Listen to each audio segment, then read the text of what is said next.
In this session, we're going to be looking at carbohydrate biosynthesis. Please look at storyboard 29. Looking at panel A, the next set of pathways on which we're going to focus concerns carbohydrate biosynthesis. First, we're going to look at the pathway by which glycogen is made. As you know, glycogen is the polymeric form of glucose that's very readily available for energy production. The second pathway is gluconeogenesis. The organs that utilize glucose as their metabolic fuel prefer to have glucose at a concentration of about 100 milligrams per deciliter in the blood. The challenge comes from the fact that we eat only sporadically, and thus levels of glucose will go up and down depending upon the time that has passed since our last meal. When glucose levels drop, gluconeogenesis is the pathway that's activated. It takes non-carbohydrate precursors, converts them to glucose, and then secretes the glucose into the blood, ultimately to help maintain a constant glucose concentration. Looking at panel B, our first topic is the synthesis of glycogen. If you look back at my first two lectures, I described the structure of glycogen, which is also shown here. The piece of glycogen that I've shown consists of a linear chain of glucose molecules connected together through the 1 and 4 carbons. Chemically, we call this an alpha 1,4 linkage. To the left of the glycogen molecule is the non-reducing end, and to the right is the reducing end, which is connected by a tyrosine residue to a protein called glycogenin.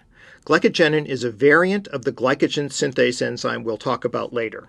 Glycogenin has the property that it can synthesize a polymeric glucose chain, such as the one shown, to boot up the synthesis of glycogen.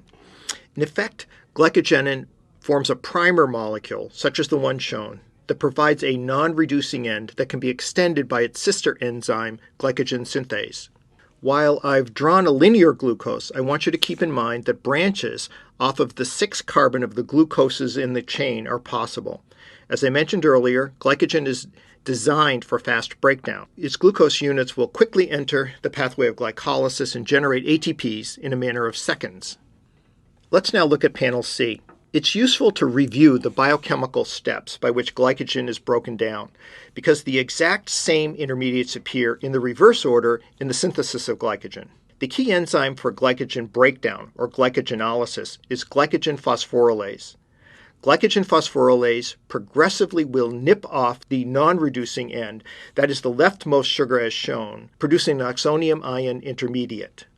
And as we saw in my first lecture, glycogen phosphorylase stereospecifically adds inorganic phosphate to the bottom face, that is the alpha face of the oxonium ion, to give glucose 1-phosphate, with the stereochemistry shown.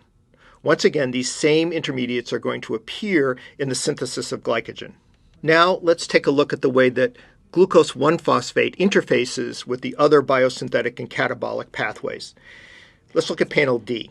This metabolic map shows glycogen in the lower right-hand corner. We can see how glycogenolysis results in glycogen breakdown to glucose 1-phosphate.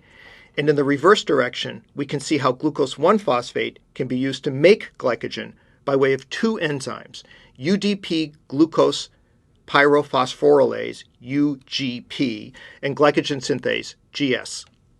Let's look a little deeper at other pathways with which glucose 1-phosphate interfaces. This schematic shows that glucose 1-phosphate can be converted to glucose 6-phosphate by phosphoglucomutase, PGM. In this case, the phosphate is moved from the 1 carbon to the 6 carbon of the glucose moiety. The opposite reaction also occurs. That is, if you have glucose 6-phosphate, phosphoglucomutase will convert it to glucose 1-phosphate. Glucose 6-phosphate is an intermediate in glycolysis, gluconeogenesis, which is the next pathway we're going to look at, and another future pathway, the pentose phosphate pathway. All of this shows us that glucose 6-phosphate is a crossroads, and one of the branches that leads from it and to it is by way of glucose 1-phosphate. Let's imagine a scenario in which we eat a meal. Glucose appears in the blood as shown. It is taken into the cell. The enzymes hexokinase or glucokinase will phosphorylate the glucose into glucose 6-phosphate. If the glucose is not needed for glycolysis or the other pathways I mentioned, phosphoglucomutase will convert the glucose 6-phosphate to glucose 1-phosphate, and then in the pathway of glycogen synthesis, glucose 1-phosphate will be polymerized into glycogen for energy storage. At this point, let's turn to storyboard 30 and look at panel A. Now let's take a look at the detailed pathway by which glucose 1-phosphate is converted to glycogen. At the left is the structure of glucose 1-phosphate. The first enzyme involved is UDP glucose pyrophosphorylase, or UGP. The second substrate in this reaction is UTP, uridine triphosphate. The UDP glucose pyrophosphorylase catalyzes attack by the phosphate on the 1 carbon of glucose 1-phosphate, on the alpha phosphorus of UTP. The two products are pyrophosphate and UDP glucose.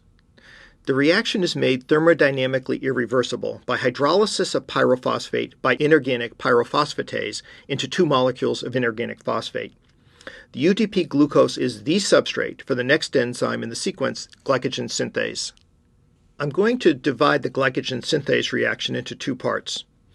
In the first, we see cleavage of the bond between the 1 carbon of the glucose and the beta phosphate of the UDP. This reaction liberates the UDP and generates the oxonium ion shown in the brackets. Structurally, this oxonium ion is the same intermediate we saw in glycogen breakdown, but here we're using it as a biosynthetic reagent. Let's look at panel B. In this panel, we continue the glycogen synthase reaction. In panel A, we generated the oxonium ion of glucose, which is shown here, in panel B in the lower left. Glycogen synthase activates the hydroxyl group on the 4 carbon of the terminal sugar residue, that is, the sugar on the non-reducing end. The oxygen on the non-reducing sugar residue of glycogen then attacks the bottom face of the oxonium ion to give rise to a glycogen unit that has been extended by 1 glucose residue. I have put an asterisk on the 6 carbon of the glucose residue that's been added to the growing glycogen chain.